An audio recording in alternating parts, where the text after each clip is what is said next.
Welcome back. It's the Kovacs report, and it's time for Ultimate Spider-Man Incursion.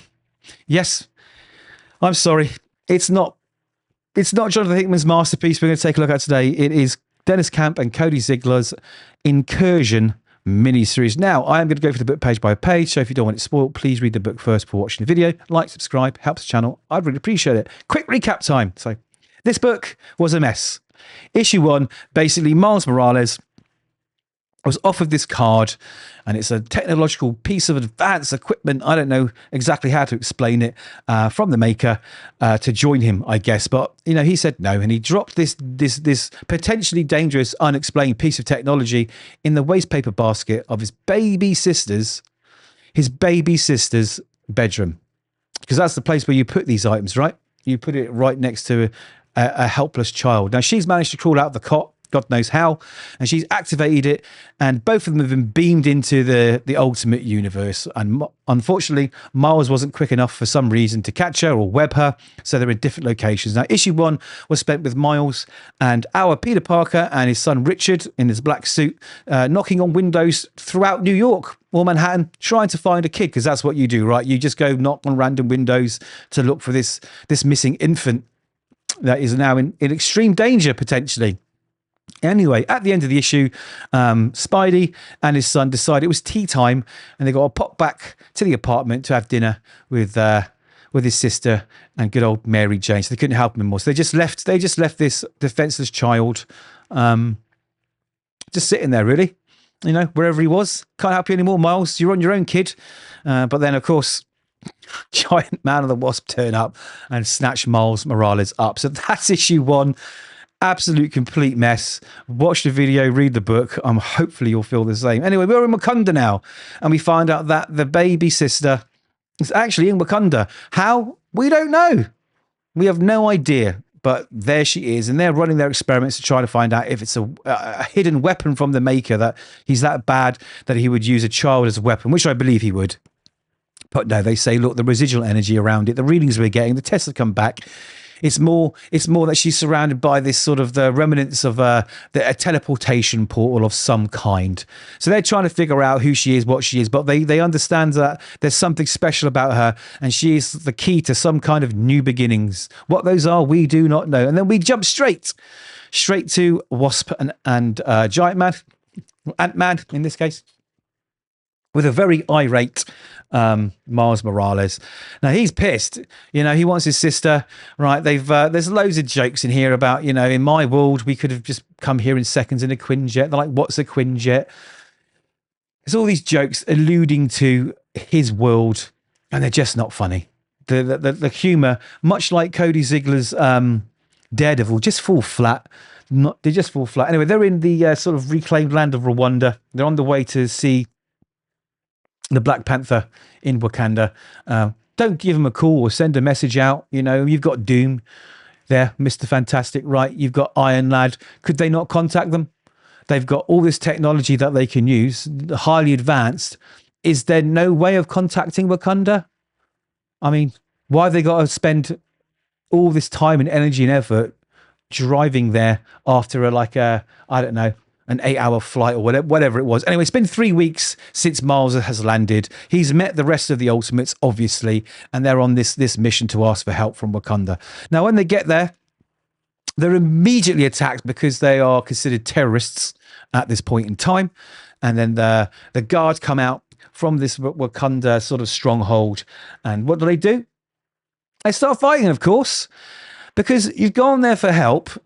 Been attacked. Rather than lay down arms, you know, or sort of get in a position where it looks like you are not there to attack, they just start fighting them and continue fighting them. And of course, one of the Wakandans runs in and says, you know, Black Panther, you must hide. The terrorists are here. Your life is in danger. And I don't know how, because he's got an entire army here anyway.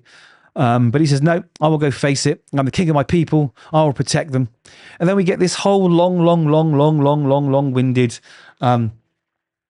sort of dialogue from Ant-Man talking about, talking to the ants and his regrets and his fears and how much he loves Janet and the fact that, she's his rock. She looked after him. She stuck with him. He was supposed to be this genius, but he didn't amount to that. She's the real, the real power in their relationship. She's the real, I don't know, the sort of the light in the darkness. Okay. And it is long-winded. It does go on a little bit. Anyway, Killmonger, Storm, and Black Panther, they pop out and say, hey, stop fighting, or else you're going to get the whole army attacking you, and you don't want that. And then we jump back into the Wakandan palace, and we find out that this Wakandan is actually in disguise. It's a SHIELD agent, from what I'm gathering, and she messages SHIELD to say, I've got the key.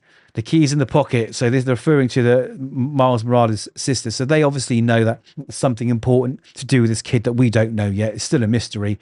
And she's got to walk through this palace for at least another 5-10 minutes. So rather than stay in disguise, she ditches the disguise and goes into her true form and has this sort of blurring technology that blurs her face. Like, why not just stay in disguise? It makes absolutely no sense whatsoever. I don't understand it. But anyway, that's where we are. Anyway, while the fight was going on, Miles Morales was attacking the wall defenses, because that's the best way to show that you're not a terrorist and you're not there to harm anyone, is by attacking their defenses, right? Rather than, like I say, just do something to indicate that you're friendly and you need help. But he's crawled into the palace and they discovered him. And of course, now that the fight is over outside, Giant Man, Ant-Man, and the Wasp been brought in, and they're in conversation with Black Panther himself and Aurora, and they're saying, we need to build a larger alliance. Our interests need to align. The Ultimates and you guys, we need to form together against the Maker. And he's like, hey, what about my sister, dude? And she's like, listen, we're not just here about your sister. We're about all the children. All the children are important. But wouldn't the first thing would be, listen, right? We've got bigger things to talk about, like world things. But we're looking for this guy's sister, which is why we're here. He's irate. He's losing his mind. Okay. Do you have his sister? Have you found the baby? Do you know anything about it? Right? No, that's unimportant. Dude, get in line. Right? We'll find out about your missing infant child that could be dead or dying somewhere. We'll find out later. And then we, again, like I say, we get this sort of this conversation that Ant-Man's having his head about how much amazing his wife is. But before that happens, before that conversation gets to the point where you just want to tear the pages out of the book, this SHIELD agent has a sword thrust through her chest. And just so happens that the Silver Samurai's turned up to get the kid too. So he knew he was there. He managed to slip in because he's a ninja, right?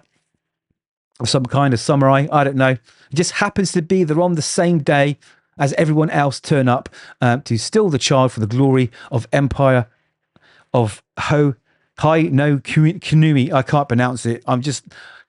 This is what happens with this book. You try and like it, but you can't. So for the glory of Emperor Sunfire and Hai no Kuni, right, he's claiming this child. And we don't know why again. The next issue indicates the Silver Samurai and the X-Men. So I think what's happening with this book is basically each issue is going to go through the other parts of the other Ultimate books. So we've had Ultimate Spider-Man, now we have Ultimate Black Panther. This is obviously going to go through Ultimate X-Men, and I think we're going to go through each and every one of them, and it's all going to tie all of those books together into the Ultimates, which Deniz Camp is also writing, and we will see what happens. But I cannot recommend this book for some time. For some time, I have spoken not very well of Deniz Camp and his work, and every time I make a video about it, I honestly reap the whirlwind. But I don't care. This is not good comic books, right? The art itself isn't great either.